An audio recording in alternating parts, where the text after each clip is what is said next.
The aircraft was, as all Dreamliners, relatively new. It was delivered to Ethiopian Airlines just at the end of 2012.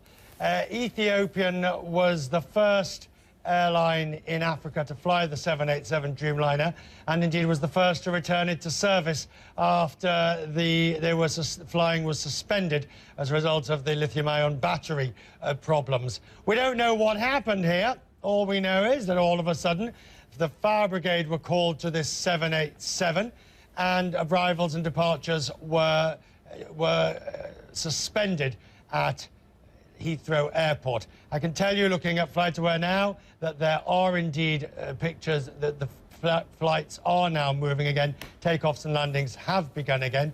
The airport will get back to normal pretty quickly. It may be a Friday, but you know, an hour or so's delays here and there.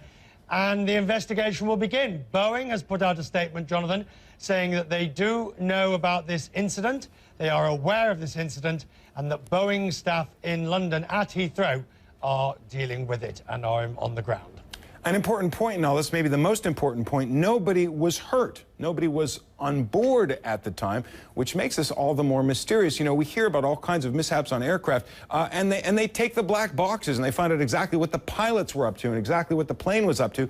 There were no pilots and the plane wasn't up to anything. How much of a mystery is this going to be, or are they simply going to be looking for burn marks on the carpet?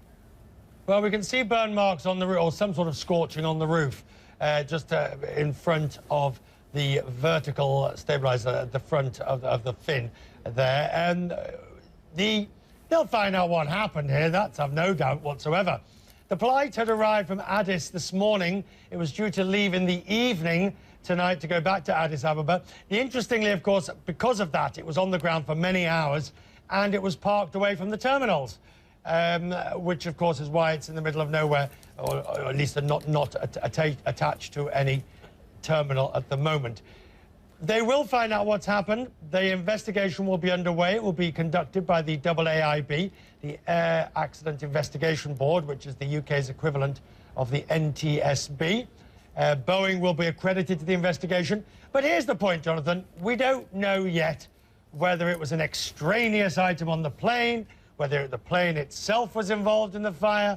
We just don't know.